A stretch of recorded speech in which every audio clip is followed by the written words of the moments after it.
ওরে বাবা রে, মরে গেলাম রে। কে আছিস? বাঁচা। ও মাগো।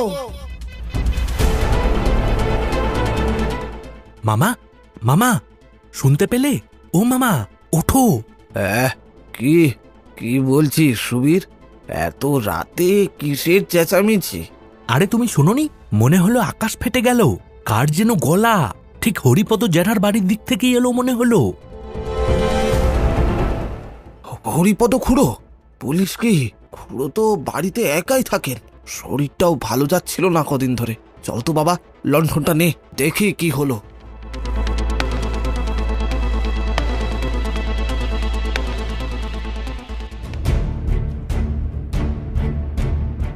চলো চলো, জলদি পা চালাও।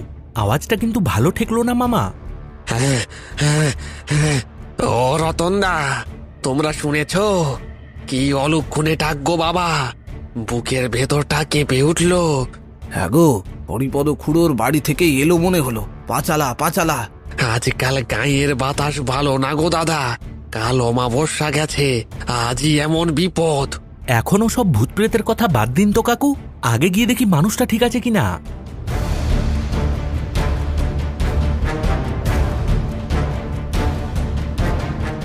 সর, তোরা সব সরে দাঁড়া, দেখি খুড়োর কি হলো। ও খুড়ো, ও হরিপদ খুড়ো, কথা বলছো না কেন? ও রতনদা, আর ডেকে লাভ নেই, যা হওয়ার হয়ে গেছে। ওই দেখো। ওরে বাবারে, এ কি চেহারা হয়েছে গো। এ কি মামা, জ্যাঠার চোখ দুটো দেখো, মনে হচ্ছে কোঠর থেকে ঠিকরে বেরিয়ে আসবে, আর জিভটা কামড়ে ধরে আছে। সুবীর, ভালো করে দেখ তো, গলার কাছটা অমন কালো কেন? কালো নয় মামা, নীল, কুচকুচে নীল। গলার নিচ থেকে শুরু করে বুক পর্যন্ত, এমনকি মুখের শিরাগুলো নীল হয়ে ফুটে উঠেছে। নীল? নীল হয়ে গেছে? ওরে বাপরে, এ তো সাধারণ মরণ নয়, এ নির্ঘাত অপদেবতার দৃষ্টি। রক্ত শুষে খেয়ে নীল বিষ ঢেলে দিয়েছে শরীরে। চুপ করুন কাকু, ডাক্তার কাকু কোথায়? তাকে খবর দেওয়া হয়েছে? আছি বাবা, আছি। দেখি, হাতটা দেখি। নাড়ি তো নেই বাবা, শরীর একেবারে ঠান্ডা। তবে তবে কি ডাক্তার কাকু? গত 40 বছর এ গায়ে রোগী দেখছি, এমন মরণ আমি বাপু দেখিনি। হার্ট ফেল করলে মানুষ নীল হয়ে যায় না, সাপে কাটলে নীল হয়, কিন্তু সাপে কাটার দাগ কোথায়? কোথাও তো দেখছি না।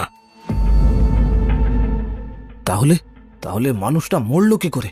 বিকেলে তো দিব্যি আমার বাড়িতে গিয়ে গল্প করে এলো। ও রতন, এ মানুষের কাজ নয়, আমি বলে দিচ্ছি। এ নিশ্চয়ই কোনো পিশাচের কাজ। নিশ্চয়ই যক্ষ এসে ওর প্রাণটা শুষে নিয়েছে। পিশাচ না মানুষ সেটা পরে দেখা যাবে, আপাতত পুলিশে খবর দিতে হবে। মামা, লাশ কেউ ছোবে না, আমি থানায় লোক পাঠাচ্ছি। ও জ্যাঠা গো, ও আমার বাপ গো, তুমি তুমি আমাদের ছেড়ে কই গেলে গো?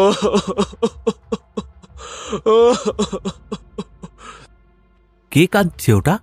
ও তো সদানন্দ, বাজারের মোড়ের চায়ের দোকান। হরিপদ খুড়ো ওর দোকানেই সকাল বিকেল চা খেত, খুব ভক্তি করতো খুড়োকে। ও দারোগা দাদা, কাল সকালেও তো জ্যাঠা আমার দোকানে বসে চা খেলো, বললো সদা চাটা আজ বড্ড ভালো হয়েছে রে। সেই মানুষটা আজ রাতে নেই, এ আমি বিশ্বাস করি না গো, এ আমি বিশ্বাস করি না। ও জ্যাঠা গো। শান্ত হ সদা, শান্ত হ। জ্যাঠার কপালে এই ছিল। শরীর নীল, চোখ ঠিকরে আসা, আর গ্রামের লোকের এই অন্ধবিশ্বাস। কিন্তু আমার মন বলছে এর পেছনে অন্য কারণ আছে, খুব গভীর কোনো কারণ।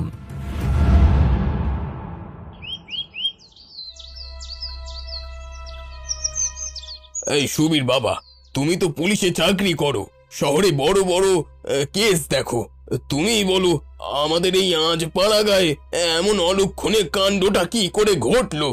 মোড়ল কাকু, অলৌকিক কিছু ঘটার আগে লৌকিক কারণগুলো দেখা দরকার। মামা, তুমি কাল রাতে বলেছিলে জ্যাঠা বিকেলে আমাদের বাড়িতে গিয়েছিলেন। হ্যাঁ রে, তুই তো তখন ঘুমোচ্ছিলি। খুড়ো এসে বলল, রতন, জীবনের শেষ সম্বল ওই পুবের ধানি জমিটা বেচে দিলাম। জমি বেচে দিলেন? টাকাটা কি করলেন? সেটাই তো আসল কথা। খুড়োর তো নিজের কেউ নেই। বলল, পাশের গ্রামের ওই যে হারাধন জেলে মারা গেল গত বছর, ওর মেয়েটার বিয়ে আটকে আছে টাকার অভাবে। খুড়ো ঠিক করেছিলেন আজ সকালেই জমি বিক্রির 5 লক্ষ টাকা ওই মেয়েটার হাতে তুলে দেবেন। 5 লক্ষ টাকা? এই ঘরেই ছিল টাকাটা? হ্যাঁ, খুড়ো তো নিজের মুখেই বলল, টাকাটা সিন্ধুকে রেখে এসেছি রতন, কাল সকালেই দিয়ে আসবো। মরে গেলে তো আর সাথে নিয়ে যেতে পারবো না, এই পুণ্যটুকুই সাথে যাক। সিন্দুকটা তো খোলাই আছে দেখছি, চাবিটা কোথায়? চাবি তো হরিপদর কোমরেই ঝুলতো। পুলিশ যখন লাশ নিল তখন তো চাবি কোমরেই ছিল, কিন্তু সিন্দুকের ডালাটা আলগা কেন? মামা, সিন্দুক ফাঁকা। কি বলছিস? ফাঁকা মানে? টাকা নেই? একটা কানাকড়িও নেই, শুধু কয়েকটা পুরনো দলিল পড়ে আছে। তার মানে চুরি, চোর এসেছিল? চোর যদি আসতো তবে জবরদস্তি করে সিন্দুক খুলতো, কিন্তু সিন্দুক তো চাবি দিয়েই খোলা হয়েছে। তার মানে খুনি জানতো চাবি কোথায় থাকে, বা খুনি জ্যাঠার খুব পরিচিত কেউ, যার সামনে জ্যাঠা সিন্দুক খুলতে দ্বিধা করতেন না। কিন্তু সুবীর, টাকা না হয় বুঝলাম চুরি গেছে, কিন্তু ওই নীল শরীর, চোর কি বিষ খাইয়ে মেরেছে? বিষ হতে পারে, কিন্তু ডাক্তার কাকু বললেন সাপের কামড়ও নয়। আর খাবারের সাথে বিষ দিলে তো বমি হতো, ছটফট করত। জ্যাঠার মুখ দেখে মনে হলো মৃত্যুটা খুব আচমকা এসেছে, যেন বুঝতেও পারেননি। আর ওই নীল রং, ওটাই আমাকে ভাবাচ্ছে মামা। সাধারণ বিষে মানুষ এমন নীল হয় না। সুবীরদা, ভেতরে আসবো? এসো সদানন্দ। তোমরা 3 জন কাল রাত থেকে দেখছি খুব দৌড়াদৌড়ি করছো। দাদা, জ্যাঠা তো আমাদের বাপের মতো ছিল, তার এমন মরণ আমরা সইতে পারছি না। আমরা ঠিক করেছি জ্যাঠার শ্রাদ্ধের কাজ আমরাই করব, চাঁদা তুলে যা লাগে তাই করব। হ্যাঁ দাদা, জ্যাঠার তো ছেলেপুলে নেই, আমরাই তো তার ছেলে। কাল বিকেলে জ্যাঠা যখন আমাদের দোকানের সামনে দিয়ে যাচ্ছিলেন, তখনও হাসতে হাসতে বললেন, কিরে মাধব, দোকান কেমন চলছে? জ্যাঠা কাল বিকেলে তোমার দোকানের সামনে দিয়ে গিয়েছিলেন? হ্যাঁ মানে ওই তো রতন কাকুর বাড়ি থেকে ফিরছিলেন তখন। আর সদানন্দ, তুমি বললে জ্যাঠা রোজ তোমার দোকানে চা খেতেন? আগে হ্যাঁ দাদা, সকাল আর বিকেল দুবেলা আমার দোকানে চা বাঁধা। কাল সকালেও তো খেলেন। আহা, কত গল্প করলেন। ওটাই যে শেষ দেখা হবে এ জানতো। কাল বিকেলে চা খাননি? না না দাদা, বিকেলে তো জ্যাঠা রতন কাকুর বাড়িতেই ছিলেন শুনলাম। আর আমার দোকানও ভিড় ছিল খুব। জ্যাঠা বোধহয় ভিড় দেখে আর দাঁড়াননি, সোজা বাড়ি চলে গিয়েছিলেন। আচ্ছা, তোমরা এখন এসো, সৎকারের ব্যবস্থা করো। পুলিশ বডি পোস্টমর্টেম করে ছেড়ে দিলে খবর পাবে। আপনি চিন্তা করবেন না সুবীরদা, আমরা শ্মশান বন্ধু আছি, সব ব্যবস্থা হয়ে যাবে। আপনি শুধু আসল খুনিকে ধরুন। আমাদের গায়ে এমন পিশাচ মানুষ আছে, তা ভাবলেই গা ঘিন ঘিন করছে।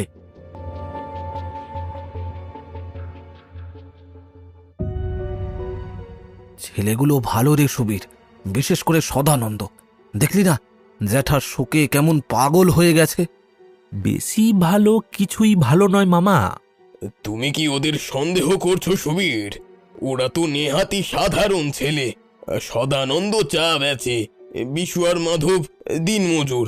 ওরা কি মানুষ মারতে পারে? মানুষ টাকার লোভে কি না করতে পারে মোড়ল কাকু। 5 লক্ষ টাকা গ্রামের মানুষের কাছে অনেক টাকা। আর দেখুন, জ্যাঠা যে টাকা পেয়েছেন সেটা জ্যাঠা নিজেই রটিয়েছিলেন। কাজেই গ্রামের অনেকেই জানতো জ্যাঠার কাছে টাকা আছে। তা ঠিক, কিন্তু ওই যে বললাম নীল রং, ওটা তো সাধারণ মানুষের কাজ হতে পারে না। গায়ে কিন্তু রটে গেছে, এটা কোনো তান্ত্রিকের বান মারা। তান্ত্রিক হোক আর পিশাচ হোক, টাকাটা তো আর ভূতে খায়নি মামা। টাকাটা কোনো রক্ত মাংস মানুষের পকেটেই গেছে। আর জ্যাঠার ওই নীল মুখের রহস্য আমাকে ভেদ করতেই হবে।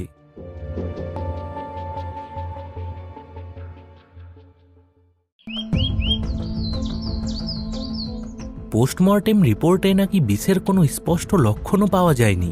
ডাক্তার বলেছে হার্ট ফেলিওর, কিন্তু ওই নীল রং, ডাক্তারও তো ব্যাখ্যা দিতে পারল না। বলল কোনো অজানা কেমিক্যাল রিয়াকশন হতে পারে, কিন্তু অজপাড়া গায়ে অজানা কেমিক্যাল আসবে কোত্থেকে? চিতায় আগুন দেওয়া হলো। সদানন্দ, বিশু আর মাধব খুব তৎপর হয়ে কাজ করছে। দুজন ডোম, কালু আর ভুলু, চিতার কাঠ সাজিয়ে দিয়েছে। ও কালু, কাঠ আরো দে, জ্যাঠার শরীর যেন ভালো করে পড়ে কোনো অংশ যেন বাকি না থাকে। চিন্তা করবেন না গো বাবু, এমন ভাবে পোড়াবো যে হাড়গোড় কিচ্ছু থাকবে না। তবে একটা কথা, কি কথা? মরা পোড়াতে গিয়ে যে গা ছমছম করছে গো বাবু, আগুনের রংটাও কেমন যেন নীলচে দেখাচ্ছে, আর মরা থেকেও কেমন একটা বুনো গন্ধ বেরোচ্ছে। এমন গন্ধ তো আগে কখনো পাইনি। চুপ চুপ কর বেটা, মদের ঘরে উল্টোপাল্টা বকছিস, কাজ কর। সদানন্দ ডোমটাকে ধমক দিল কেন? ডোমটা কি এমন বলল? নীল আগুন, বুনো গন্ধ। সুবীরদা, আপনি এখানে একা দাঁড়িয়ে? আসুন, ওদিকে আসুন। মাধব, একটা কথা বলো তো, হরিপদ জ্যাঠা কি তুকতাকে বিশ্বাস করতেন বা কোনো সাধু সন্ন্যাসীর কাছে যেতেন? না গো দাদা, জ্যাঠা তো ওসব দু চোখে দেখতে পারতেন না। বলতেন সৎ পথে চলো, ভগবান এমনিতেই দেখবেন। তবে তবে কি? তবে গত কদিন ধরে জ্যাঠা বলতেন ওনার বাড়ির পেছনের জঙ্গল থেকে নাকি অদ্ভুত সব শব্দ শুনতে পান। রাতে কে যেন ফিসফিস করে কথা বলে। আমরা বলেও ছিলাম ও কিছু না, মনের ভুল। তোমরা কখন জ্যাঠার বাড়িতে যেতে রাতে? না না, মানে দোকানে বসে গল্প করতেন তো, তখনই বলতেন। মাধব, তুমি ঘামছো কেন? শীতের সন্ধ্যায় ঘাম? কই না তো, আসলে আগুনের তাপ লেগেছে তো তাই। আমি যাই দাদা, ওদিকে কাঠ দিতে হবে। মাধব কিছু লুকাচ্ছে, ওরা তিনজনেই কিছু লুকাচ্ছে। সদানন্দ অতিরিক্ত শোক দেখাচ্ছে, মাধব ভয়ে তটস্থ, আর বিশু সারাক্ষণ চুপ করে আছে আর চোখে আমাকে দেখছে। কিন্তু প্রমাণ কই? লাশ পুড়ে ছাই হয়ে যাচ্ছে, সাথে কি প্রমাণও শেষ হয়ে যাচ্ছে?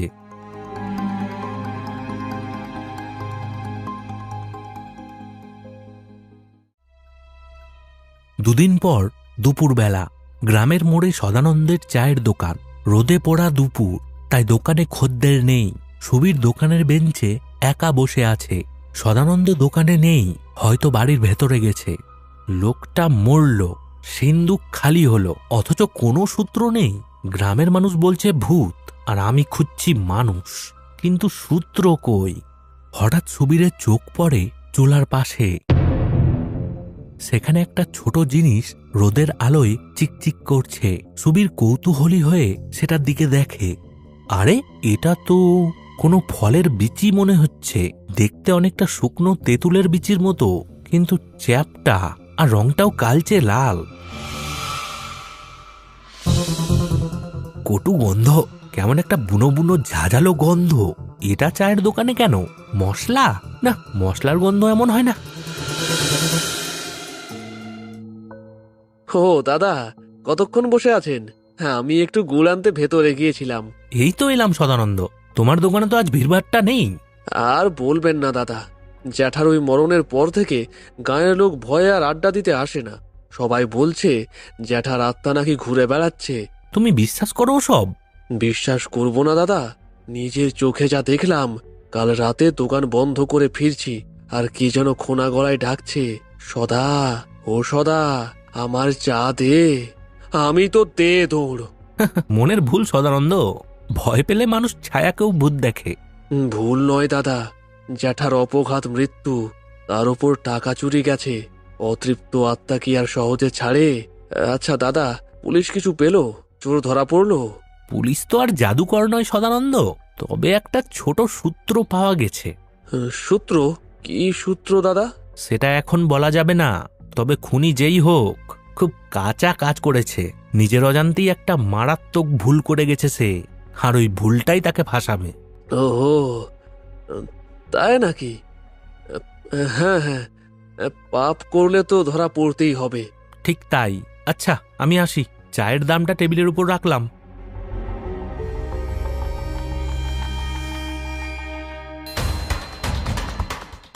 ওরে বাপরে, এ কি দেখলাম রে!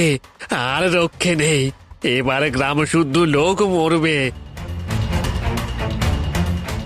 সরুন সরুন, সবাই সরে দাঁড়ান। দৃশ্য দেখে সুবীরের নিজের গা গুলিয়ে ওঠে। জঙ্গলের ঝোপের মধ্যে কালু আর ভুলু ডোম, যারা হরিপদ জ্যাঠার সৎকার করেছিল, তারা মরে পড়ে আছে। তাদের শরীর এমনভাবে পড়ে আছে যেন দেখে মনে হচ্ছে মৃত্যুর আগে তারা প্রচণ্ড যন্ত্রণায় ছটফট করেছিল। সুবীর, ভালো করে দেখ ওদের গায়ের রং। হ্যাঁ মামা, সে একই নীল রং, কুচকুচে নীল, জ্যাঠার যেমন হয়েছিল ঠিক তেমন। ওরে বাবা রে, আমি বলেছিলাম জ্যাঠা আমাদের ছাড়বে না। চুপ করো বিশু, কিসের জ্যাঠা, কিসের ভূত? দেখুন দাদা, কালু আর ভুলুই তো জ্যাঠাকে পুড়িয়েছিল। জ্যাঠার রাগ ওদের উপর, জ্যাঠা প্রতিশোধ নিচ্ছে। ঠিক বলেছিস বিশু, ঠিক বলেছিস। কাল রাতে আমি আবার স্বপ্ন দেখেছি, জ্যাঠা বলছে আমার শরীর পুড়িয়েছিস কিন্তু আমার আত্মাকে পোড়াতে পারবি না। সুবীর বাবা, এ তো পুলিশের কর্ম নয়, এ তান্ত্রিক ডাকতে হবে, মা কালীর পুজো দিতে হবে, নইলে গ্রাম উজাড় হয়ে যাবে। ভূত যদি প্রতিশোধই নেবে তবে ডোমেদের মারবে কেন? ওরা তো শুধু নিজেদের কাজ করেছে। নাকি ওরা সেদিন শ্মশানে কিছু দেখেছিল, কিছু শুনেছিল? সদানন্দ সেদিন কালুকে ধমক দিয়েছিল কেন? বুনো গন্ধ আর নীল আগুন এসব কথা বলেছিল বলে? মামা, লাশ থানায় পাঠানোর ব্যবস্থা করো। আর বিশু, মাধব, সদানন্দ, তোমরা তিনজন আজ সন্ধ্যায় আমার সাথে দেখা করবে। কেন দাদা, আমরা কি করলাম? আমাদেরও কি পুলিশ ধরে নিয়ে যাবে? ভয় নেই, আমি শুধু কিছু কথা বলতে চাই।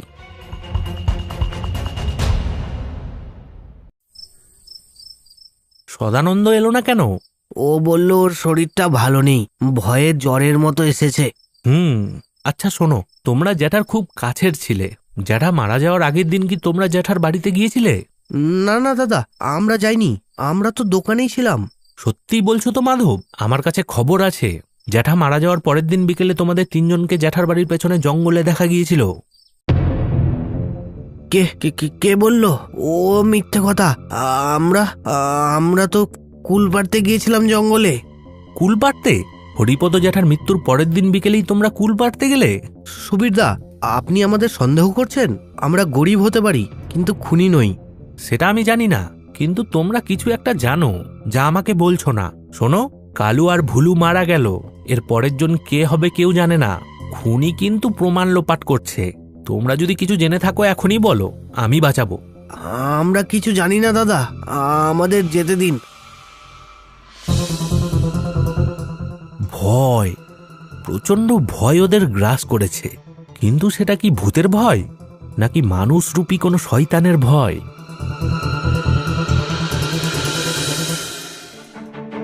ওগো, তোমরা কি কোথায় আছো গো? দেখে যাও গো, সর্বনাশ হয়ে গেছে। হে ভগবান, এবার বিশু। বিশু কাল সন্ধ্যায় তো আমার সাথে কথা বলে গেল। তিন বন্ধুর এক বন্ধু গেল। হরিপদ জ্যাঠা এদের খুব স্নেহ করতেন, কেন এমন হলো? না না না না, আমি মরবো না, আমি টাকা চাই না। মাধব, শান্ত হও। কি বলছো তুমি? কিসের টাকা? আমাকে ছেড়ে দিন, ও আমাকেও মেরে ফেলবে। বিশুকে মেরেছে, এবার আমাকেও মারবে। জ্যাঠা আসছে, ওই তো নীল আলো। চুপ কর পাগল, চুপ কর। জ্যাঠার নাম করে চেঁচাচ্ছিস কেন? সদা ভাই, আমাকে বাঁচা, আমি আর পারছি না। মুখ বন্ধ রাখ, সব ঠিক হয়ে যাবে, সব ঠিক হয়ে যাবে। আর বলবেন না দাদা, ভয়ে মাথাটা গেছে ওর, আবোল তাবোল বকছে। ও বলতে চাইছে ও জ্যাঠার সেবা ঠিকমতো করতে পারেনি, তাই জ্যাঠা রেগে গেছে। মাধব, আমার চোখের দিকে তাকাও। আজ রাতে তুমি আমার মামার বাড়িতে থাকবে, আমি তোমাকে পাহারা দেব। দেখি কোন ভূত তোমাকে মারে। না না দাদা, সেটা ঠিক হবে না। ও আমার বন্ধু, আমার বাড়িতেই থাক, আমি ওকে সামলে রাখবো। তাছাড়া পুলিশ দেখলেও আবার ভয় পাবে। না, আমি আজ কোথাও যাব না। আমি ওই মন্দিরেই থাকবো, মন্দিরে ভূত ঢুকতে পারবে না। ঠিক আছে, গ্রামের মন্দিরেই থাকবে, আমি দুজন চৌকিদার পাহারায় রাখবো।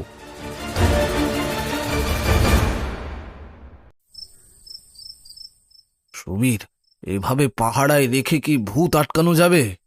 মামা, আমি ভূত আটকাতে আসেনি, আমি দেখতে এসেছি ভূতটা আসলে কে।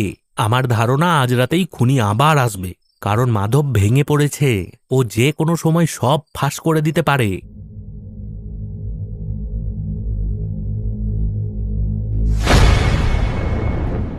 কে রে? কে ওখানে? মাধব, ও মাধব, আমার টাকা কই? জ্যাঠা জ্যাঠা গো, আমি নিইনি, সব ওই নিয়েছে, আমাকে মেরো না। কি ব্যাপার? মাধব কার সাথে কথা বলে? সুবীর মন্দিরের দরজা খুলে ভেতরে ঢোকে, কিন্তু কেউ নেই। মাধব মেঝেতে পড়ে ছটফট করছে। তার গলার কাছে একটা ছোট কাটা বিঁধে আছে, আর শরীরটা নীল। সুবিধা চায়ের সাথে কাল কুকুট। মাধব, মাধব, শেষ, এটাও শেষ। কালকুট। মাধব মরার আগে বলে গেল কালকুট, আর চায়ের সাথে। আচ্ছা মামা, রহস্যের সমাধান হয়ে গেছে। আর কোনো ভূত নেই, এবার শুধু মুখোশ খোলার পালা।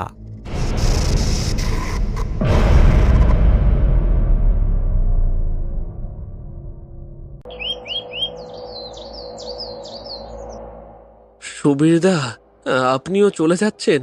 মাধবও মরে গেল। এবার তো আমি একা। জ্যাঠা আমাকেও ছাড়বে না। কি করব সদানন্দ, আমার সাধ্যের বাইরে এসব। চোখের সামনে মাধব মরে গেল, আমি কিছুই করতে পারলাম না। বুঝতে পেরেছি এ কোনো সাধারণ শক্তি নয়। আমি শহরে ফিরে যাচ্ছি। তাই করুন দাদা, তাই করুন। আপনি যান, আমরাও চাই না আপনার কিছু ক্ষতি হোক। চিন্তা করো না, ভালোভাবে থেকো, সব ঠিক হয়ে যাবে।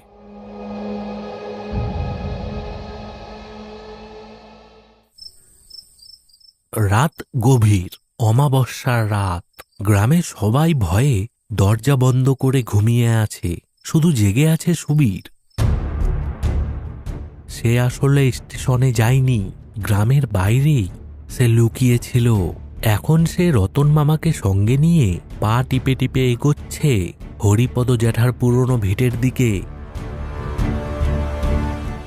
একদম শব্দ করবে না মামা, আজ রাতেই ভূত তার আসল রূপ দেখাবে। তুই নিশ্চিত সুবীর টাকাটা ওখানেই আছে? হ্যাঁ মামা, জ্যাঠার পুরনো ভিটের পেছনে যে জায়গাটা আছে, ওটা জ্যাঠার খুব প্রিয় জায়গা ছিল। আর আমি একজনকে ওদিকে ঘুরঘুর করতে দেখেছি কয়েকবার। ও নিশ্চয়ই টাকাটা ওখানেই কোথাও লুকিয়ে রেখেছে, যাতে পরে সুযোগ বুঝে বের করতে পারে। আজ রাতেও টাকাটা সরাবেই, কারণ ও ভাবছে আমি গ্রামে নেই।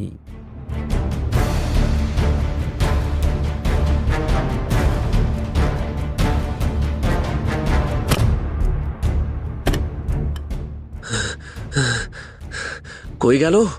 ঠিক ঠিক এই জায়গায় তো পুঁতেছিলাম। বুড়ো মরার আগে ঝামেলা করে গেল, বন্ধুরা সব মরে ভূত হয়ে গেল। কিন্তু টাকা তো আর ভূত হয়ে উড়ে যাবে না। টাকা আমার, শুধুই আমার।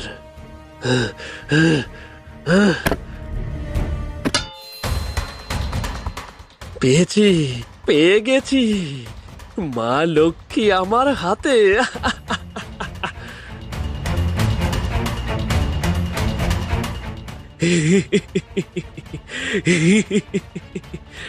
মাধব, বিশু, তোরা তো পটল তুললি।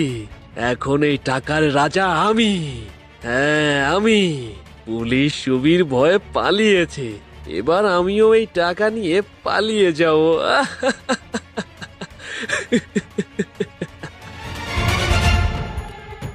পালিয়ে যাওয়ার পথটা কিন্তু অনেক দূর সদানন্দ, অত দূর যাওয়ার ভাগ্য তোমার নেই। কে কে ওখানে? পালাবার চেষ্টা করো না সদানন্দ, কোদালটা ফেলো। সুবীরদা, সুবীরদা আপনি? আমি তো জ্যাঠার টাকাটা চোর ডাকাতের হাত থেকে বাঁচাতে এখানে লুকিয়ে রেখেছিলাম। আমি জানতাম, হ্যাঁ আমি জানতাম কেউ না কেউ চুরি করতে আসবে। বাহ, চমৎকার গল্প। তা টাকাটা লুকোনোর জন্য নিজের দুই বন্ধুকেও খুন করার কি খুব দরকার ছিল? খুন? ছি, আমি কেন খুন করব? ওরা তো ভূতের হাতে মরেছে। ভূত নয় সদানন্দ, মানুষ। আর সেই মানুষটা তুমি। তোমার পাপের ঘোড়া পূর্ণ হয়ে গেছে। সুবীর পকেট থেকে একটা প্লাস্টিকের মোড়কে রাখা সেই বুনো বিচিটা বের করে। এটা চিনতে পারছো?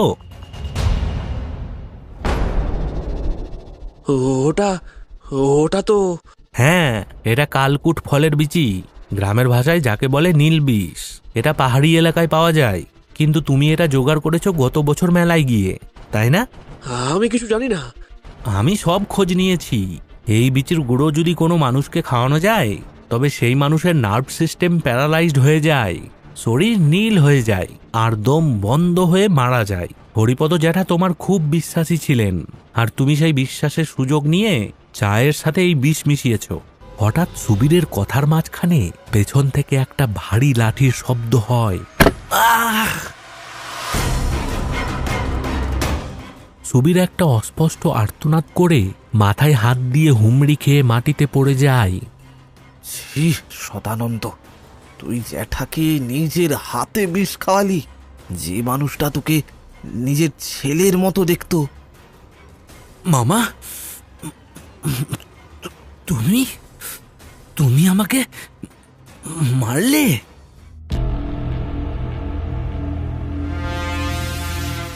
কি করব বল, তুই বড্ড বেশি জেনে ফেলেছিলি। আমার চিত্রনাট্যে তো শেষটা এমন ছিল না। ভেবেছিলাম ভূতের ভয় দেখিয়েই কাজ হাসিল হবে, পুলিশ তো আর এসবের গভীরে যায় না।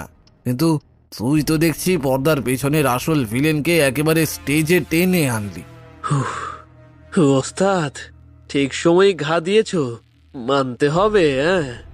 শোন সুবীর, তুই আমার বোনের ছেলে, তোকে মারার ইচ্ছে আমার ছিল না, কিন্তু তুই যখন সব জেনেই গেছিস, তবে এগুলো সব জেনেই আমার হাতে মর, সত্যটা জেনেই মর। কেন মামা? হরিপদ জ্যাঠা তো তোমার বাবার মতো ছিলেন, টাকার জন্য তুমি তাকে মারলে? হ্যাঁ, টাকার জন্যই। ওই বুড়ো হরিপদর কি আর টাকার দরকার ছিল? জমি বেচার 5 লক্ষ টাকা ও দান করে দেবে বলেছিল। আমি কতবার বললাম, খুড়ো আমার ব্যবসার অবস্থা খারাপ, টাকাটা আমাকে ধার দাও। বুড়ো দিল না, উল্টে দান ছত্র খুলতে চাইল। তাই আমি ছক কষলাম। পুরো প্ল্যানটা রতন কাকুর, আমি তো শুধু হুকুমের গোলাম। কাকুই তো আমাকে ওই নীল বিষের গুঁড়োটা এনে দিয়েছিল, বলেছিল চায়ের সাথে মিশিয়ে দে, কেউ ধরতেই পারবে না। ছি! আর ওই ডোম দুটো, বিশু, মাধব, এরা? কালু আর ভুলু শ্মশানে আমাদের ফিসফিসানি শুনে ফেলেছিল, তাই মদের সাথে বিষ খাইয়ে দিলাম।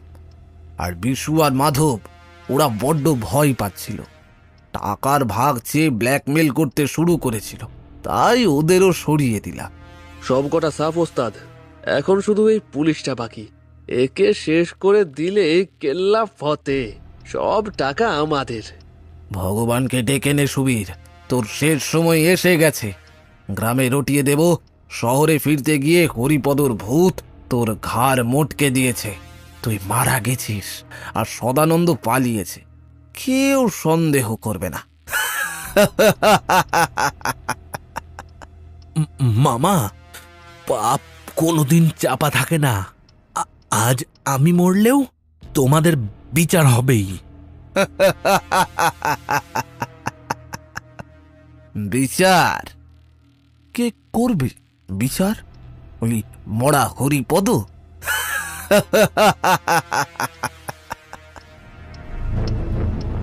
রতন মামা লাঠিটা মাথার উপরে তোলে, সুবীরের মাথায় শেষ বাড়িটা মারার জন্যে। সদানন্দ ছুরি বাগিয়ে ধরে। ঠিক সেই মুহূর্তে চারিপাশ স্তব্ধ হয়ে যায়, ভেতর থেকে পচা লাশের গন্ধ ভেসে আসে। ওস্তাদ, ওস্তাদ, গন্ধটা পাচ্ছেন? চুপ কর, ওসব মনের ভুল, কাজ শেষ কর। কিন্তু রতন মামা লাঠি নামাতে পারে না, তার হাতটা যেন শূন্যে জমে গেছে। তাদের সামনে এক গাঢ় নীল রঙের ধোঁয়া কুণ্ডলি পাকিয়ে ধীরে ধীরে একটা মানুষের অবয়ব নেয়।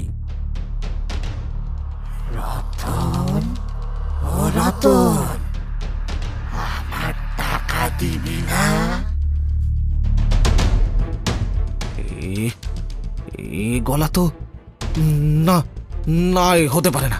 খুড়ো, ভূত, ভূত! ওরে বাবারে, ওরে বাবারে! জ্যাঠা, জ্যাঠা ফিরে এসেছে। খুড়ো, আমাকে মেরো না, আমি টাকা নেব না। সব সব সদার দোষ, ও আমাকে বুদ্ধি দিয়েছিল। মিথ্যে কথা, মিথ্যে কথা! সব সব রতন কাকুর বুদ্ধি, সব রতন কাকুর বুদ্ধি। জ্যাঠা, জ্যাঠা, আমাকে ছেড়ে দাও, জ্যাঠা আমাকে ছেড়ে দাও। আমার বিশ্বাস ভেঙেছিস, আমার সন্তানের মতো হয়ে আমাকেই বিষ দিয়েছিস। আজ তোদের রক্ত নীল হবে। হঠাৎ সুবীরের চোখের সামনে এক অলৌকিক দৃশ্য ঘটে। রতন মামা আর সদানন্দ নিজেদের গলা চেপে ধরে ছটফট করতে থাকে। জ্যাঠা, মাপ মাপ জ্যাঠা। বাতাস নেই, সুবীর বাঁচা।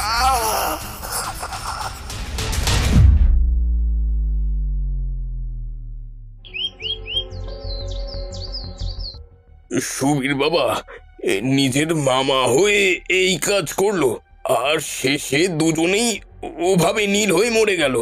এ তো সাক্ষাৎ অলৌকিক কাণ্ড। টাকার লোভ মানুষকে অন্ধ করে দেয় মোড়ল কাকু। মামা ভেবেছিল আমাকে মেরে সব ধামাচাপা দেবে, কিন্তু পাপের ঘোড়া পূর্ণ হলে তা উল্টোবেই। মোড়ল কাকু, জ্যাঠার শেষ ইচ্ছেটা আপনারা পূর্ণ করবেন। ওই মেয়েটার বিয়েতে এই টাকাটা দিয়ে দেবেন। আমি আজই ফিরে যাব শহরে। এই গ্রামের বাতাস আমার জন্য বড্ড ভারী হয়ে গেছে।